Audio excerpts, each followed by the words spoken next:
आज हम profit and loss, लाभ तथा हानि के कुछ क्वेश्चंस पर डिस्कस करेंगे जो अभी तक हमने उन क्वेश्चंस के ऊपर डिस्कस नहीं किया है। ऐसे कुछ क्वेश्चंस हैं जो आपकी बुक में जो प्रैक्टिस क्वेश्चंस दिए हुए हैं, जो ई परीक्षा की जो नवोदय वाली जो आपकी बुक आपके पास में, उसके कुछ क्वेश्चंस पे डिस्कस करेंगे।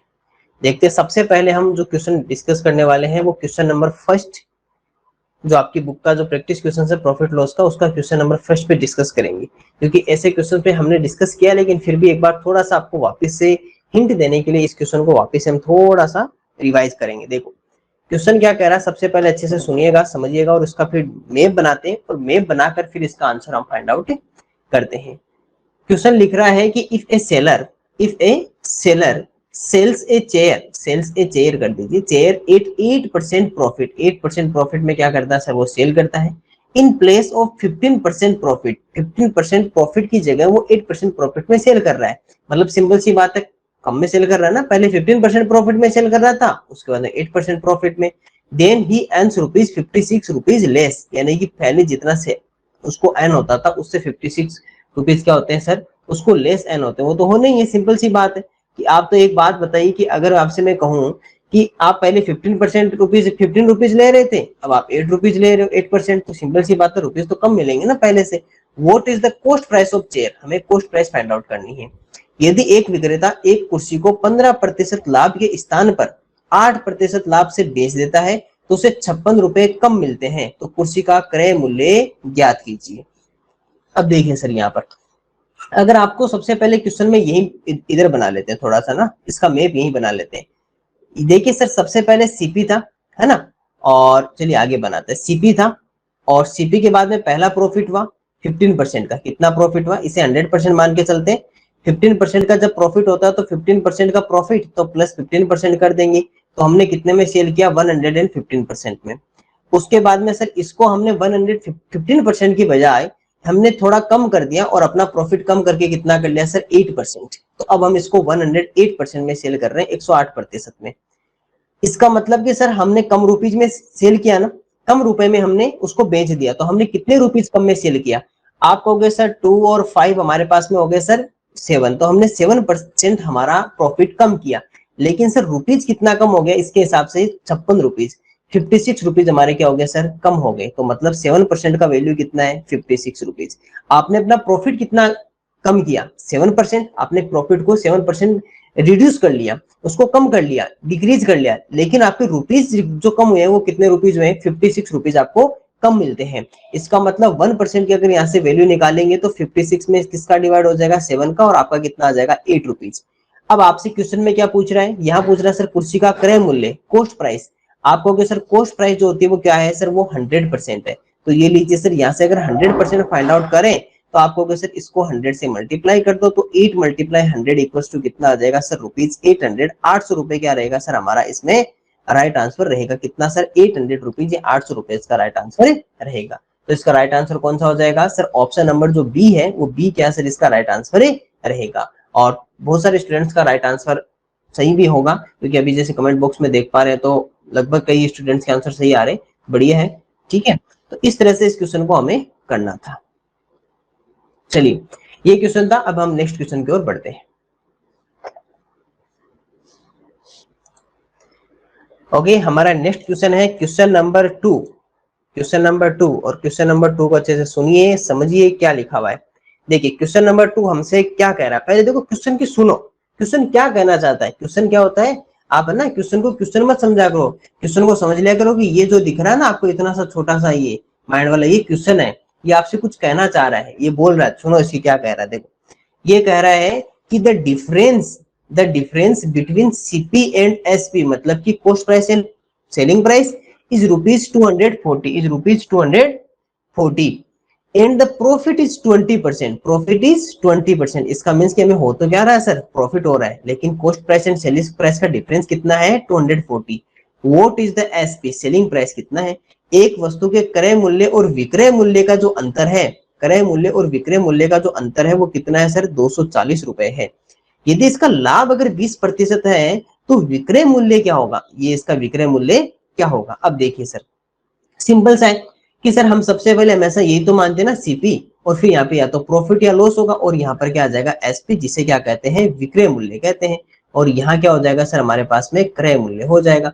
अब आपको क्या हो रहा था, प्रॉफिट हो रहा था, तो मतलब कि सर प्रॉफिट परसेंट, तो क्यों ना सर परसेंटेज की बात करें तो 100% अज्यूम करके चले, ये लो सर 100% हो गया। प्रॉफिट जो हो रहा है वो हमें कितना हो रहा है सर 20%, तो 20% अगर आपका प्रॉफिट है तो आपको कितना हो जाएगा 120%, 120% हमें क्या हो गया सर इसका एसपी मिल गया। एक और क्वेश्चन में आपको कंडीशन दी हुई है, क्या कंडीशन दी हुई है, इनका जो डिफरेंस है वो 240 है, इनका अंतर कितना है सर 240। तो सर क्यों, ये तो कह रहा है ना कि भाई इन दोनों का डिफरेंस, तो इन दोनों का डिफरेंस एक्चुअल में कितना है सर 120 माइनस 100, आप सीधा भी लिख सकते हो 20%, क्योंकि वहां एग्जाम में इतना दिखाने की कोई जरूरत नहीं, रखो कि आपको इससे कोई नहीं पूछेगा, बस या तो समझाने के लिए मुझे लिखना पड़ता है। कितना है सर आपका ₹240, 240 ओके। सर 1% कितना आएगा इसका, 1% आ जाएगा 240 में, ये 20 इधर डिवाइड में आ जाएगा तो कितना हो जाएगा, 0 से 0 हट गया तो ₹12 यानी ₹12 आ गया, ठीक है। अब हमें क्वेश्चन में क्या पूछा है सर, एसपी या विक्रय मूल्य, विक्रय मूल्य पूछा है। बताओ विक्रय मूल्य कौन सा है, 120% है ना। तो सर जैसे ही यहाँ से अगर 120% हम फाइंड आउट करेंगे तो 12 को क्या कर दें 120 से मल्टीप्लाई कर दें। आप सबको 12 का स्क्वायर आता होगा, 12 को 12 से तो 144, 144 और 0 साथ में तो 11440। अब देखो आप भी धीरे धीरे ये चीजें सीख गए, ऐसे मल्टीप्लाई करना जल्दी। पहले क्या करते थे आप, ऐसे करते फिर ऐसे करते, फिर पहले 2 से करते फिर 1 से करते, नहीं नहीं ऐसा नहीं करना है, धीरे धीरे आपको हैबिट आ जाएगी, मेरी वाली हैबिट आप तक पहुंच जाएगी, है ना। 12 टू या 12 12 कितना हो गया 144 और 0 साथ में तो 1440 क्या सर इसका हमारा एसपी है। और अगर इसका मैं ये तो क्या है एसपी है विक्रय मूल्य, और अगर इसका सीपी या क्रय मूल्य पूछे तो ये 100% है, वो कितना रहेगा सर 12 मल्टीप्लाई 100 इक्वल्स टू कितना रहेगा सर ₹1200।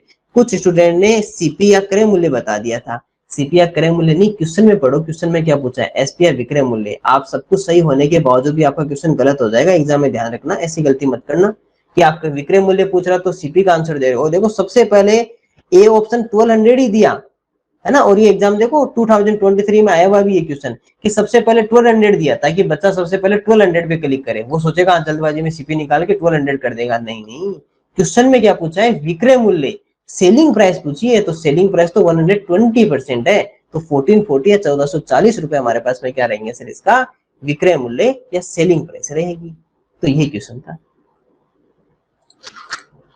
नेक्स्ट क्वेश्चन है हमारे पास में क्वेश्चन नंबर 4। तो सर 3 क्यों नहीं बनाया, तो हम केवल वही क्वेश्चन बना रहे हैं जिसको अभी तक हमने देखा नहीं है, केवल उन्हीं क्वेश्चंस को प्रैक्टिस क्वेश्चंस में से सॉल्व कर रहे हैं। देखिए सर क्वेश्चन नंबर 4 को अच्छे से सुनिएगा, बहुत अच्छा क्वेश्चन है, इजी है, लेकिन थोड़ा सा माइंडली इसको सोचना पड़ेगा। और 2021 में ऐसा क्वेश्चन पूछा हो रहा है एग्जामिनर ने, ताकि बच्चे का माइंड चेक किया जा सके कि सर एक्चुअल में स्टूडेंट रट के आया है या क्वेश्चन उसको समझना भी आता है ना। क्या होता है कि कुछ स्टूडेंट्स फॉर्मूला रट के आते हैं तो वो यहाँ पे सब फेल हो जाते हैं। देखो ए परचेज, एक पर्सन है purchase a radio in 3/4 of the mark price. आपको पता है मार्क प्राइस क्या होती है, जो रेडियो के ऊपर लिखी हुई होती है। जैसे ये मान लीजिए कि आपका रेडियो है, ठीक है, ये मान लीजिए रेडियो है, इसके ऊपर यहाँ एक प्राइस टैग लगा होता है ना जिसके ऊपर लिखा होता है ये इतने रुपीज का, तो ये क्या होती है सर, ये अपनी मार्क प्राइस या अंकित मूल्य होता है, इसे क्या कहते हैं मार्क प्राइस या अंकित मूल्य। आपने क्या किया कि जितने भी मार्क प्राइस थी उसका 3/4 में आपने क्या किया सर परचेज किया, तो ये आपकी सीपी या क्रय मूल्य हो गया। And sold at 20% more than mark price, आपने क्या किया कि आपने जो सेलिंग प्राइस थी वो उसका जो मार्क प्राइस था उसका 20% मोर देन यानी कि प्लस 20% में आपने क्या कर दिया सर इसको सेल कर दिया। व्हाट इज प्रॉफिट परसेंट, एक रेडियो को अंकित मूल्य के 3/4 में तो खरीदता है तथा इसे अंकित मूल्य के 20% अधिक पर बेच देता है, तो ए का प्रतिशत लाभ क्या है। ठीक है, तो सबसे पहले अब देखो यहाँ पर 100% किसको माने सर, सब कुछ किस पे डिपेंड हो रहा है अंकित मूल्य पे, अंकित मूल्य पे खरीद रहा है, अंकित मूल्य पर बेच रहा है, अंकित मूल्य पर ही परचेज किया मार्क प्राइस पे और मार्क प्राइस पे ही सेल कर दिया। इसका मतलब कि सर यहाँ पर एक काम करते हैं, मार्क प्राइस या हमारे पास में जो अंकित मूल्य है, मार्क प्राइस या सर जो अंकित मूल्य है उसे क्या कर लेते हैं सर 100% अज्यूम कर लेते हैं, मान लेते हैं कि 100%। ठीक है, अब सबसे पहले हमें सीपी और एसपी दोनों फाइंड आउट करनी होगी, हमें सीपी और एसपी दोनों फाइंड आउट करनी होगी। हम मान लेते हैं कि सर 100% हमारा क्या है सर, इसका 100% क्या हो गया सर हमारे पास में इसका मार्क प्राइस है। अब सबसे पहले अगर यहाँ से सीपी या क्रय मूल्य की बात करें तो इसने क्या कहा कि सर मार्क प्राइस का अंकित मूल्य का या ऑफ मल्टीप्लाई उसका 3/4 में परचेज करता है। ठीक है, ये तो लिखा हुआ ना 3/4, तो मार्क प्राइस अंकित मूल्य का या गुणा 3/4। ठीक है, तो ये क्या सर 100% और 100% काया ऑफ मल्टीप्लाई और 3/4। आप सबको ये अच्छे से पता होगा कि 4 का डिवाइड 100 में 25 टाइम्स जाता है। इतनी बार आपने याद कर लिया, आपको पता होना चाहिए। अगर 4 का डिवाइड करें 100 में तो कितने टाइम, 25 टाइम्स, और 3 से मल्टीप्लाई हुए कितना हो गया सर, 75%। इसका मीन्स कि सर उसने 75% में परचेज किया। जो 100% उसके ऊपर लिखा हुआ था, 100% तो क्या था सर, उसके ऊपर मार्क किया हुआ था, उसके ऊपर लिखा हुआ था, अंकित किया हुआ था। आप कितने में लेकर आए सर, 75% में। अब आई सर बात सेलिंग की, आप इसको बेचना स्टार्ट किया तो सर सेलिंग प्राइस या विक्रय मूल्य, तो वो क्या कर रहे हो सर, आप उसका 20% मोर देन मार्क प्राइस, 20% अधिक में सेल कर रहे हो। तो यानी कि 100% का अगर मैं 20% निकाल, इसमें एक्स्ट्रा करना है ना, 100% का 20% एक्स्ट्रा, तो 20% एक्स्ट्रा मतलब 120, तो सर इसका 120। देखो अगर सिंपल सी बात है, एक्स्ट्रा करोगे ना कभी भी 20% एक्स्ट्रा करना, तो 120% निकाल लिया करो उसका, बस ये बहुत है। अगर 20% कम करना हो तो हमेशा किसी भी नंबर का 80% फाइंड आउट कर लिया करो, क्योंकि सब कुछ क्या होता है 100%, कम करोगे तो 80, ज्यादा करोगे तो 120, तो इसका 120% निकाल लो। या फिर आप ऐसे भी कर सकते हो कि 100 का 20% निकालो पहले, कितना होता है, तो आप कहोगे सर 20 होता है, और फिर 100 में 20 को प्लस कर दो, तो आप कितना कहोगे सर, आपने 120% में क्या कर दिया सर, इसको बेच दिया, आपने इसको सेल कर दिया। अब ये मत कहना कि सर इसका 20% प्रॉफिट हो गया, ये मत कहना कि इसका 20% प्रॉफिट हो गया, नहीं नहीं, प्रॉफिट मार्क प्राइस पे थोड़ी निकलता है, प्रॉफिट किस पे निकलता है, सीपी और एसपी पे निकलता है प्रॉफिट। प्रॉफिट किस पे निकलता है, सीपी और एसपी पे। तो बताइए प्रॉफिट परसेंट पूछा ना आपको, ठीक है, प्रॉफिट परसेंट पूछा है, चलो निकालते हैं प्रॉफिट परसेंट, सुनना अच्छे से।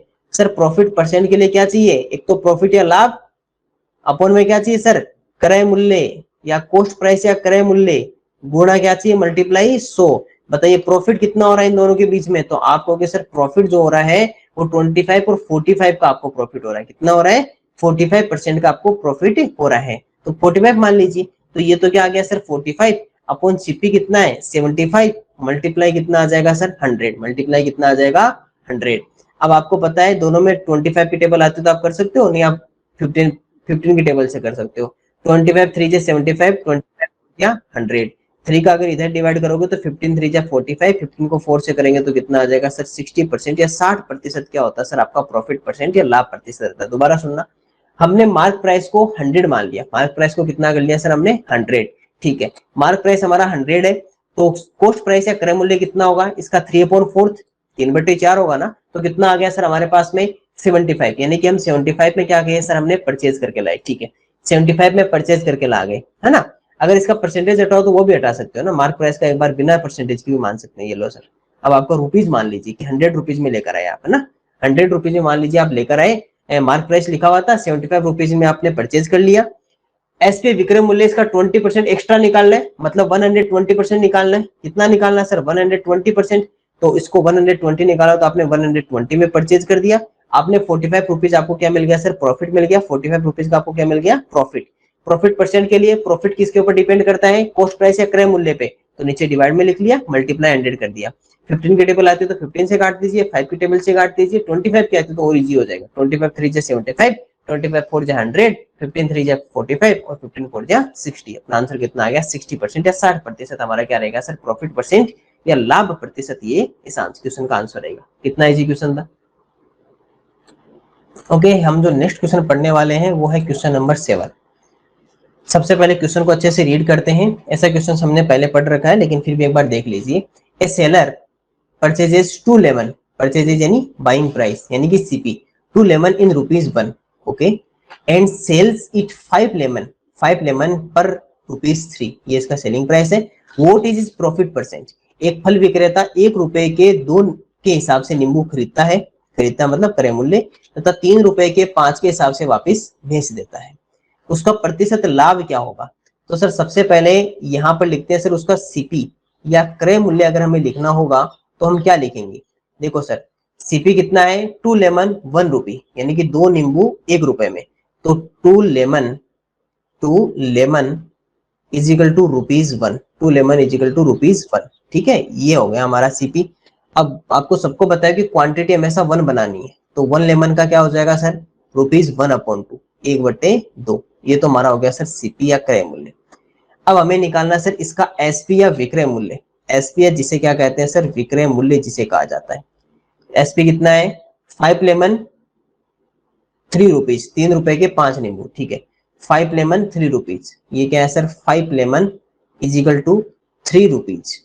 आपको पता है क्वांटिटी 1 बनाते हैं तो 1 लेमन इक्वल्स टू कितना हो जाएगा सर हमारे पास में ₹3/5। अब हमें ये पता करना है कि सर एसपी ग्रेटर या सीपी ग्रेटर है। चलो सर उसका भी पता करते हैं। सर पहले जैसे हम पता करेंगे हम कितना होता है, देखो यहाँ आपको दो फ्रैक्शन आपके पास में, एक फ्रैक्शन आपके पास में 1/2 और एक फ्रैक्शन आपके पास में 3/5। जब ओनली 2 फ्रैक्शंस में हमें कंपैरिजन करना हो, बड़ा छोटा पता करना हो, ग्रेटर स्मॉलर, तो हम क्या करेंगे क्रॉस मल्टीप्लिकेशन मेथड का यूज कर सकते हैं। 5 1 जा 5, 3 2 जा 6। आपको पता चला कि सर एसपी ग्रेटर है, मतलब ये वाला बड़ा है, तो हमें क्या हो गया प्रॉफिट। अब हमें प्रॉफिट कितना होता है ये भी हमें पता करना पड़ेगा कि हमें लाभ कितना हो रहा है, तो दोनों को माइनस कर देते हैं। तो 3/5 में से किसको माइनस कर दें सर 1/2 को। अगर दोनों का आपसे मैं एलसीएम पूछूं कि यहाँ पर 5 और 2 का एलसीएम कितना आएगा, तो आप कहोगे सर यहाँ पर तो 2, तो 5 और 1, और यहाँ पर 5, तो ये 1 और 1, तो 5 2 कितना आ जाएगा सर हमारे पास में 10 आ जाएगा। एलसीएम 10 आ गया। 5 का डिवाइड करेंगे तो कितने टाइम्स आएगा सर हमारा 2 टाइम्स। 2 ऊपर जाके मल्टीप्लाई हो जाएगा तो 2 3 जा 6, माइनस 2 का डिवाइड करेंगे तो 5 टाइम, ऊपर जाके मल्टीप्लाई हो जाएगा तो 5 5 जा 5, ये कितना आ जाएगा 1/10। अब देखो कुछ स्टूडेंट्स को जब हमने फ्रैक्शन में ये किए थे ना प्लस माइनस, तब उनको इतना पता नहीं चल रहा था, लेकिन अब उनको धीरे धीरे हैबिट हो गई क्योंकि उन्होंने इतने ज्यादा क्वेश्चन कर लिए थे। इसीलिए आपको अगर कभी किसी चीज को अच्छे से सीखना है ना, परफेक्ट बनना है ना, तो उस पर ज्यादा से ज्यादा प्रैक्टिस करो, ज्यादा से ज्यादा क्या करो प्रैक्टिस करो, तब आप उसमें परफेक्ट हो जाओगे। अब जब आपने सिंप्लीफिकेशन के क्वेश्चंस करोगे तो उसमें तो इतने सारे क्वेश्चंस आपके इस तरह के आए होंगे, तो आपके अपने इसके अंदर परफेक्ट हो जाओगे कि सर प्लस माइनस में। तो क्योंकि देखो सिंपल सी बात है, practice makes a man perfect, है ना। आपने कहानी भी सुनी होगी कि एक कुआं था, उस कुएं के पास में वो रोज रोज पानी निकलता कई सालों तक। वो एक शिष्य होता है, वो आ जाता है वहां पर जाकर देखता है कि उस कुएं के चारों तरफ से लाइन ही लाइन बन गई। क्यों बन गई? क्योंकि कई वर्षों तक वहां पर उससे पानी निकाला गया, रस्से के कारण वहां पे निशान बन गए। इसलिए क्या होता है कि जितनी ज्यादा प्रैक्टिस करोगे ना, उतने ही आपके होंगे सर परफेक्ट होंगे। और ये प्लस माइनस आपको उस समय कम समझ में आ रहे थे, लेकिन जैसे जैसे आपने आगे के चैप्टर्स में इनके साथ में और ज्यादा प्रैक्टिस किया, अब आपको पता चलने लगे कि हाँ एलसीएम इधर निकालना है, इसमें इसका डिवाइड करना, ऊपर जाके मल्टीप्लाई करना। अब आपको धीरे धीरे इसका हैबिट होने लग गई। ठीक है, ये प्रॉफिट आ गया। अब प्रॉफिट के बाद में हमें प्रॉफिट परसेंट निकालना है। तो ये क्या होता है प्रॉफिट अपॉन सीपी, लाभ बट्टे क्रय मूल्य गुणा 100। अगर आपसे मैं ये पूछूं कि इसका प्रॉफिट कितना है, तो आप कहोगे सर 1/10, तो ये तो लिख दिया सर 1/10। अपॉन में सीपी कितना है क्रय मूल्य, ये रहा 1/2, तो सीपी कितना आ जाएगा 1/2 मल्टीप्लाई 100। ये भी आप सबको बहुत अच्छे से पता है, ऐसी फ्रैक्शन में क्या करते हैं, ये तो नीचे आ जाता है और ये वाला ऊपर चला जाता है। तो ये ऊपर तो कौन आ जाएगा 1, और 1 के साथ में 2 ऊपर चला गया, नीचे 10 नीचे आ गया, और 1 पहले से था, और मल्टीप्लाई कितना आ जाएगा सर 100। आपको पता है कि ये 10 का इसमें इजीली डिवाइड हो जाएगा, कितने टाइम होगा 10 टाइम, और ये 1 का 1 से डिवाइड हो जाएगा, और 2 इधर मल्टीप्लाई हो जाएगा इससे 10 से, तो कितना आ जाएगा सर 20%। और आपका क्या होगा सर 20% प्रॉफिट, या 20% क्या हो जाएगा सर हमें लाभ हो रहा है। तो लाभ कितना हो रहा प्रॉफिट, प्रॉफिट हमें हो गया सर 20%। ऑप्शन नंबर डी इसका राइट आंसर रहेगा। इजी क्वेश्चन था कि आपको सबसे पहले सीपी और एसपी फाइंड आउट करना था। हमें रेट गिवन थी, हमें क्या दी हुई थी रेट या दर जिसे कहते हैं, वो हमें गिवन थी 2 lemon is equal to ₹1, 5 lemon is equal to ₹3। हमने क्वांटिटी बन करना है, क्योंकि ऐसे आप पता नहीं कर सकते कि इधर तो 2 लेमन इधर 5 लेमन है, क्या पता करोगे। क्वांटिटी को 1 बना लो दोनों तरफ, क्योंकि सेम क्वांटिटी होनी जरूरी है। तो हमने इधर भी 1 कर लिया तो इधर 1/2, इधर भी 1 कर लिया तो इधर 3/5। फिर पता चला कि दोनों में 3/5 बड़ी है, ग्रेटर है, तो अपने एसपी ग्रेटर है, मतलब प्रॉफिट हो गया। प्रॉफिट हो गया तो माइनस किया तो पता चला 1/10 का प्रॉफिट हो रहा है। अब अगर प्रॉफिट परसेंट निकालेंगे तो प्रॉफिट अपॉन सीपी, प्रॉफिट 1/10 है, क्रय मूल्य सीपी कितना 1/2, 2 ऊपर चला जाएगा 10 नीचे आ जाएगा, आंसर कितना आ गया 20%, 20% हमारा क्या रहेगा सर इसका प्रॉफिट या लाभ रहेगा। ठीक है, हमारा जो नेक्स्ट क्वेश्चन है वो है क्वेश्चन नंबर 8। क्वेश्चन नंबर 8 अच्छा क्वेश्चन है, और क्वेश्चन एग्जाम में आया हुआ भी है, अच्छा क्वेश्चन है, इजी भी है, इसलिए थोड़ा सा आपको समझना भी चाहिए। देखो क्वेश्चन में क्या लिखा हुआ है, a fruit seller sells bananas, spelling गलत है ठीक कर लेंगे, bananas is rate of sales, यानी बेच रहा है, sells at the rate of 44 per dozen, यानी कि पर डजन के कितने होते हैं 44 रुपीज, और डजन में कितने आर्टिकल्स होते हैं सर 12 आर्टिकल्स, ध्यान रखना। एंड 5 रुपीज पर बनाना, अगर आप सिंगल सिंगल बनाना लोगे तो आपका 5 रुपीज लगेगा, अगर आप डजन लोगे तो आपका 44 रुपीज आपको पे करने होंगे। For 99 bananas how much rupees will be paid, यानी 99 बनानाज के लिए हमें कितने रुपीज पे करने हैं। एक फल विक्रेता के लिए 44 रुपए प्रति दर्जन, दर्जन का मतलब 12 वस्तुएं होती है, अथवा एक केला 5 रुपए के भाव से बेचता है, 99 केले खरीदने के लिए आपको क्या राशि देनी होगी। अब देखो सर, क्वेश्चन क्या कह रहा है कि अगर मान लीजिए आप डजन लेते हो, यानी कि 12 बनानाज एक साथ लेते हो, सिंपल सी बात है, डजन 1 डजन या 1 दर्जन, है ना, 1 डजन या 1 दर्जन, 12 केले एक साथ लेते हो, तब तो आपको कितने रुपीज देने होंगे, 44 रुपीज। और अगर आप सिंगल 1 बनाना अगर आप लेते हो, यानी कि एक केला अगर आप परचेज करते हो, तो आपको कितने रुपीज पे करने हैं सर, 5 रुपीज। अब आपको क्या हुआ है कि आपको घर से ये कहा कर भेजा कि आप 99 बनानाज लेकर आओगे, 100 भी नहीं लेके आओगे, ओनली 99 बनानाज लेकर आओगे, ठीक है। आप 99 केले लेके आइए, आप कितने रुपए दे के आओगे, ये पूछा, बताओ। तो अब क्यों ना सर पहले तो इस डजन वाले का कंप्लीट कर लें कि ये लो सर 12 डजन का तो यहाँ ले लिया 12 और प्लस 12 और 12 की टेबल चलती जाएगी। तो सर ऐसे क्यों नाम करके इसका 8 टाइम्स कर ले, 12 का 8 टाइम्स कर लेना कि 12 का अगर हम 8 डजन ले लें तो 12 8 से कितना हो जाएगा 96। तो 96 बनाना तो हमने ऐसे ले लिए, ठीक है, 96 के लिए तो हमने डजन के हिसाब से ले लिए। अब रहे सर 3 बनानाज, तो 3 बनानाज और रह गए, क्योंकि 96 बनानाज तो आपने डजन में ले लिया ना, 12 के डजन में, और आपके पास में 3 बनानाज आप क्या कर लोगे सर, हम ओपन ले लेंगे, यानी खुले केले ले लेंगे, 3 केले, ठीक है। अब इसका प्राइस कितना देना होगा, देखो सर, अगर इसकी प्राइस की अगर हम बात करेंगे ना, तो हमने कहा कि सर डजन की जब बात करें तो 1 डजन का आपको पता है कि 44 रुपीज होते हैं। आपने टोटल कितने डजन लिए सर, 8 डजन, तो 44 का 8 रुपीज से मल्टीप्लाई कर देंगे, तो 8 4 जा 32, 8 4 जा 32, तो 352 रुपीज। आप 352 रुपए तो क्या कर रहे हो सर, 96 के अलग ही दे रहे हो। फिर 3 बनानाज आप अलग से ले रहे हो, तो 3 बनानाज के 5 रुपीज के हिसाब से कितने हो गए सर, 15 रुपीज हो गए। आपको टोटल रुपीज पूछे तो सर 352 प्लस 15, तो आपका कितना हो गया सर, 367 रुपीज। आप 367 रुपए क्या कर रहे हो सर, उसको पे करके आ रहे हो, 367 रुपए। एक मिनट, 367 रुपए कहीं ना कहीं गड़बड़ होगी, 44 डजन है और 99 है ना, 12 पर डजन में 12 बनाना आते हैं, आपको 99 बनाना लेने हैं, ठीक है। 12 8 या 96 होते हैं और 12 मल्टीप्लाई 8, 1 मिनट, ओके। तो हमारा आंसर सही है, यहाँ पर आपके ऑप्शंस गलत है, तो ऑप्शंस को ठीक कर लेते हैं। तो सर 352 रुपीज आपको डजन वालों के लिए दिया आपने, मान समझ लीजिए कि आपने पैकेट परचेज कर ली भाई, आपने 12 डजन का एक पैकेट था पूरा, तो 8 पैकेट तो वो ले लिए, तो 96 बनाना तो पैकेट में आ गए, तो 44 का 44 की रेट से पे करने होंगे, तो 352। 3 बनाना के लिए अलग से पे कर देंगे, तो ओपन बनाना के 5 रुपीज पे करने हैं, तो आपने 15 रुपीज पे कर दिए, दोनों मिलाकर 367 रुपीज हो गए। तो मान लेते हैं कि इसको 335 की जगह 367 कर देते हैं ना, ऑप्शन नंबर ए आपका राइट आंसर हो जाएगा, 367 रुपीज। इस ऐसे क्वेश्चन एग्जाम में बहुत बार पूछे जाते, थोड़ा सा ध्यान रखना। कुछ बच्चे जल्दबाजी में क्या कर देते हैं, सीधे 99 को 5 रुपीज से मल्टीप्लाई कर देते हैं, तो उनका आंसर कितना आएगा 495, जो आपका आंसर गलत है, ध्यान रखना। तो क्योंकि एग्जामिनर आपसे ये देखना चाहता है कि आपको जो परचेजिंग है वो आप किस तरह से अच्छी कर पाते हो, आपका मतलब माइंड कितना अच्छा सोच पाता है। तो सिंपल सी बात है, जब डजन में आपको मिल रहा है तो आप क्यों एक 1 बनानाज में लोगे, ज्यादा से ज्यादा पैकेट परचेज करने की कोशिश करोगे, क्योंकि आपको रुपीज कम पे करने हैं। तो रुपीज पे कम पे करने तो पैकेट लिए, 8 पैकेट में 96 बनानाज आ गए, 3 बनानाज अलग से रह गए, टोटल मिलाकर आपका 367 रुपीज आपका हो गया। ये हमारे कुछ क्वेश्चन थे जिनके ऊपर आज डिस्कस किया, ठीक है। ये हमारे प्रॉफिट लॉस के कुछ ऐसे क्वेश्चन थे जिनके ऊपर आपको पहले डिस्कस नहीं किया था, तो उनके ऊपर आज डिस्कस कर लिया। Thank you.